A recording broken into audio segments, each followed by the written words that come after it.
దేశానికి స్వాతంత్రం వచ్చాక మొదటిసారి కులగణనకు కేంద్ర ప్రభుత్వం అనుకూలంగా నిర్ణయం తీసుకుంది. రాబోయే జనాభా లెక్కల్లో కులాల వారీ గణన చేపడతామని కేంద్ర సమాచార ప్రసార శాఖ మంత్రి అశ్విని వైష్ణవ్ ప్రకటించారు. ఆ వివరాలను బుధవారం సాయంత్రం కేంద్ర కేబినెట్ సమావేశం తర్వాత సమాచార ప్రసార శాఖ మంత్రి అశ్విని వైష్ణవ్ ఈ విషయాన్ని వెల్లడించారు. రాబోయే జనగణనలో కులాల వారీ సర్వే నిర్వహించాలని కేంద్ర ప్రభుత్వం నిర్ణయం తీసుకున్న సంగతిని ప్రకటించారు. త్వరలో జరిగే జనాభా లెక్కల్లో కులాల వివరాలు సేకరించాలని సీసీపీఏ నిర్ణయం తీసుకుందని చెప్పారు. కాంగ్రెస్ ప్రభుత్వాలు కులగణనకు ఎప్పుడూ వ్యతిరేకిస్తూనే వచ్చాయని ఆయన ఆరోపించారు. భారతదేశపు విలువలు, భారతీయ సమాజ ప్రయోజనాలే తమ ప్రభుత్వం లక్ష్యమనడానికి ఆ చర్యే నిదర్శనమని అశ్విని వైష్ణవ్ చెప్పుకొచ్చారు. కొంతకాలంగా కాంగ్రెస్ పార్టీ దేశంలో కులగణన చేపట్టాలంటూ డిమాండ్ చేస్తోంది. ఆ పార్టీ నాయకులు తమ ప్రసంగాల్లో అదే అంశాన్ని ప్రధానంగా ప్రస్తావిస్తూ వస్తున్నారు. సింహాచలం కొండ మీద చందనోత్సవం రోజు భక్తుల దుర్మరణానికి కారణం గోడ నిర్మాణంలో లోపాలే అని తెలుస్తోంది.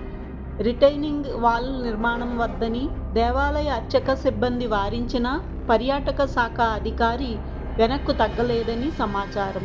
చందనోత్సవానికి వారం ముందు హడావుడిగా గోడ నిర్మాణం చేపట్టారు. పునాదులు లేకుండా బూడిద ఇటుకలతో నాణ్యత లేకుండా నిర్మించడం, దానికి తోడు భారీ వర్షం కురవడంతో నాసిరకం గోడ కుప్పకూలిందనే విమర్శలు వస్తున్నాయి. దేశవ్యాప్తంగా ఆలయాల అభివృద్ధికి కేంద్ర ప్రభుత్వం ప్రసాద్ పథకం ప్రారంభించింది. అందులో భాగంగా సింహాచలం దేవస్థానానికి 54 కోట్ల రూపాయలు మంజూరు చేసింది. 2021లో డిపిఆర్ పూర్తి చేశారు. 2023లో టెండర్లు పిలిచారు. 2024 మార్చిలో పనులు మొదలయ్యాయి. అక్షయ తృతీయ నాడు చందనోత్సవం నేపథ్యంలో కొన్ని పనులు చేశారు. ఆ క్రమంలోనే 11.68 కోట్లతో ప్రయాణికులు వేచి ఉండే భారీ హాలు, గోడ కట్టాలని నిర్ణయించారు. మాడ వీధుల నుంచి బస్టాండుకు వెళ్లేందుకు మెట్లు కట్టారు. ఆ దారిలో గోడ వద్దని వైదిక పండితులు సూచించిన పర్యాటక శాఖ ఇంజనీర్లు ఒప్పుకోలేదు. అయితే కాంక్రీటు గోడ కాకుండా కనీసం పునాదులైనా లేని గోడ కట్టేశారు. ఆ క్రమంలో నిర్మాణ నాణ్యతను గాలి కొదిలేశారు. ఫలితంగా ఇంజనీర్ల నిర్లక్ష్యం వల్ల 7 భక్తుల ప్రాణాలు బలి అయిపోయాయని స్థానికులు వాపోతున్నారు. తెలంగాణ, ఛత్తీస్గఢ్ సరిహద్దుల్లో బీజాపూర్ జిల్లాలోని కర్రెగుట్టలో మావోయిస్టులు ఏరివేత కోసం చేపట్టిన ఆపరేషన్ 10వ రోజుకు చేరుకుంది. ఇప్పటి వరకు కర్రెగుట్టల్లో నీలం సరాయ్, దోబే అనే 2 కొండలను భద్రతా బలగాలు స్వాధీనం చేసుకున్నాయి. అక్కడి నుంచి మరో ముఖ్యమైన కొండను చేరుకునేందుకు వ్యూహాత్మక ప్రయత్నాలు చేస్తున్నాయి.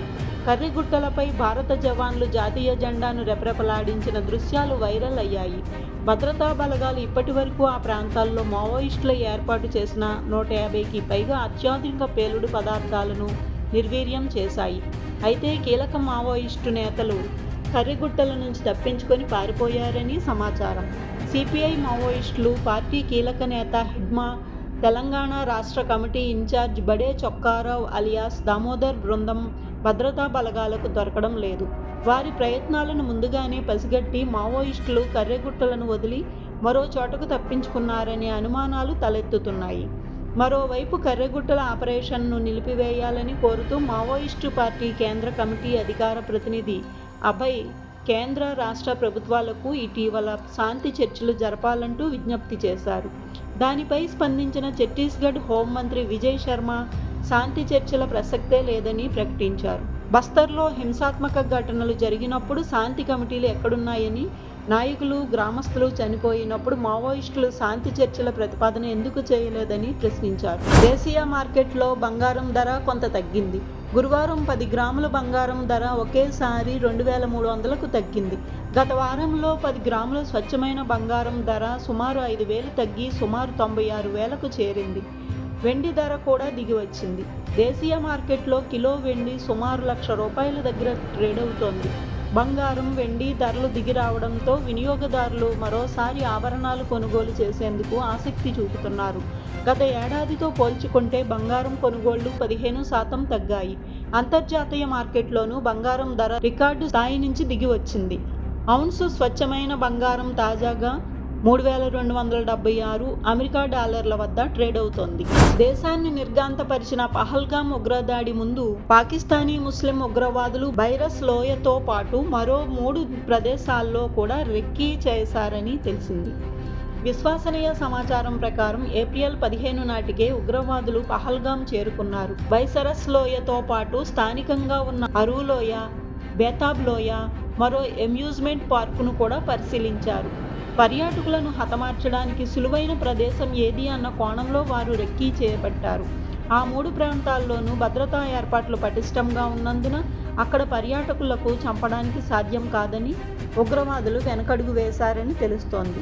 పొరుగునున్న శత్రు దేశం నుంచి వచ్చిన ఉగ్రవాదులకు కనీసం 20 మంది స్థానికులు సహాయం సహకారాలు అందజేశారని జాతీయ దర్యాప్తు సంస్థ NIA కనుగొంది. వారిలో పలువురిని ఇప్పటికే అరెస్ట్ చేసి విచారిస్తోంది.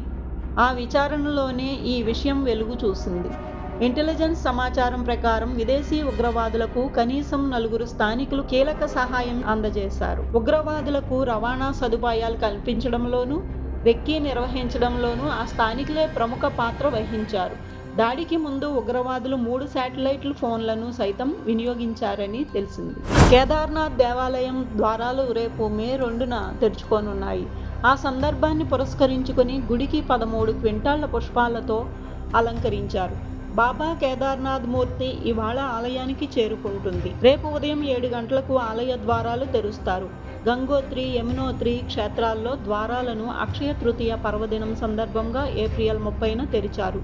వేదమంత్రాలు వల్లిస్తూ పూజాధికాలు నిర్వహించడంతో చార్ధామ్ యాత్ర అధికారికంగా మొదలైంది.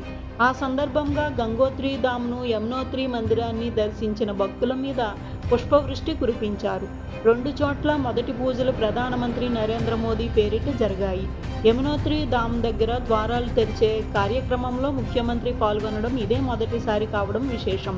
ఆ సందర్భంగా ఉత్తరాఖండ్ ముఖ్యమంత్రి పుష్కర్ సింగ్ ధామీ మాట్లాడుతూ చార్ధామ్ యాత్ర సురక్షితంగా, సౌకర్యవంతంగా జరిగేందుకు అన్ని ఏర్పాట్లు చేశామన్నారు.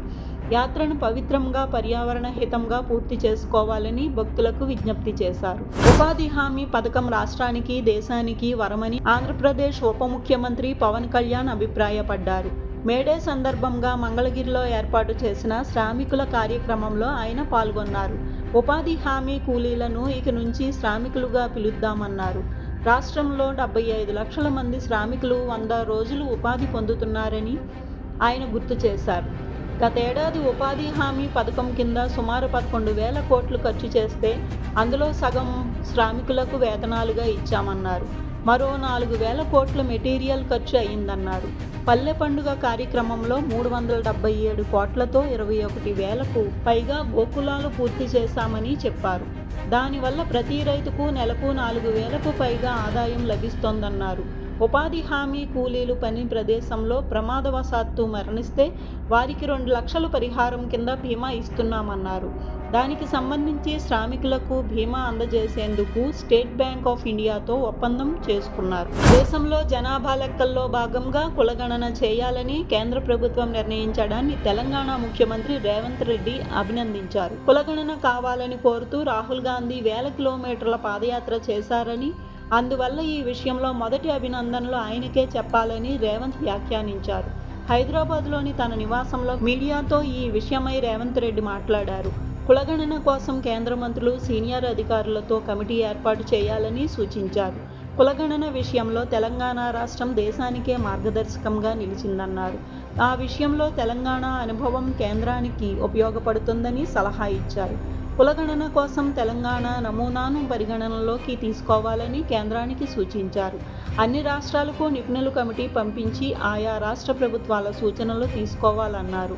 ఈ విషయంలో కేంద్రం, రాష్ట్రాలు కలిసి పనిచేయాలి, స్పష్టమైన మార్గదర్శకాలు రూపొందించాలి అని కేంద్ర ప్రభుత్వానికి రేవంత్ సూచించారు. అమరావతి రాజధాని పునర్నిర్మాణ పనుల శంకుస్థాపనకు అన్ని ఏర్పాట్లు పూర్తయ్యాయని ఆంధ్రప్రదేశ్ మంత్రులు తెలిపారు.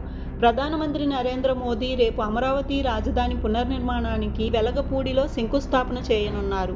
దానికి సంబంధించి ఏర్పాట్లను పర్యవేక్షించేందుకు రాష్ట్ర ప్రభుత్వం మంత్రుల కమిటీ ఏర్పాటు చేసిన విషయం తెలిసిందే. ఆ నేపథ్యంలో అమరావతి రాజధాని ప్రాంతంలో పర్యటించిన మంత్రులు ఏర్పాట్లపై సంతృప్తి వ్యక్తం చేశారు. అన్ని ఏర్పాట్లు పూర్తయ్యాయని ప్రకటించారు. అమరావతి రాజధాని పునర్నిర్మాణ కార్యక్రమాన్ని మోదీ రేపు సాయంత్రం 3:20 వస్తారని మంత్రి పొంగూరు నారాయణ వెల్లడించారు. బహిరంగ సభలో 6 లక్షల మంది పాల్గొనేందుకు వీలుగా అన్ని ఏర్పాట్లు పూర్తి చేశామన్నారు. వేసవిని దృష్టిలో ఉంచుకొని ఇబ్బందులు తలెత్తకుండా జాగ్రత్తలు తీసుకున్నామని నారాయణ వివరించారు. భారత్ పాకిస్తాన్ సరిహద్దుల్లో ఉగ్రవాదుల కుట్ర భగ్నమైంది. బార్డర్ సెక్యూరిటీ ఫోర్స్, పంజాబ్ పోలీసులు సంయుక్తంగా అమృత్సర్ సమీపంలో నిర్వహించిన ఆపరేషన్లో భారీగా ఆయుధాలు పట్టుబడ్డాయి. వాటిలో తుపాకులు, గ్రెనేడ్లు ఉన్నాయి. నిఘా విభాగం సమాచారం మేరకు ఏప్రిల్ 30 సాయంత్రం ఆ ఆపరేషన్ నిర్వహించారు. దానిలో భాగంగా గుర్తించిన ఆయుధాలను స్వాధీనం చేసుకుని పోలీసులకు అప్పగించారు. దీనిపై తదుపరి దర్యాప్తు జరగనుంది. మరోవైపు బంగ్లాదేశ్ సరిహద్దుల్లోనూ పాకిస్తాన్కు చెందిన ఐఎస్ఐ కలకలం సృష్టిస్తోంది. ఇటీవల బంగ్లాదేశ్లో మహ్మద్ యూనుస్ అధికారంలోకి వచ్చాక ఇరు దేశాల సంబంధాలు బలోపేతం అయ్యాయి. దాంతో పాక్ నిఘా సంస్థ ఐఎస్ఐ మిలిటరీ అధికారులు బంగ్లాదేశ్లోని భారత్ సరిహద్దుల వైపు రావడం పెరిగింది. బంగ్లాదేశ్లోని అతివాద గ్రూపులతోనూ ఐఎస్ఐ సంబంధాలు పెంచుకుంటోంది.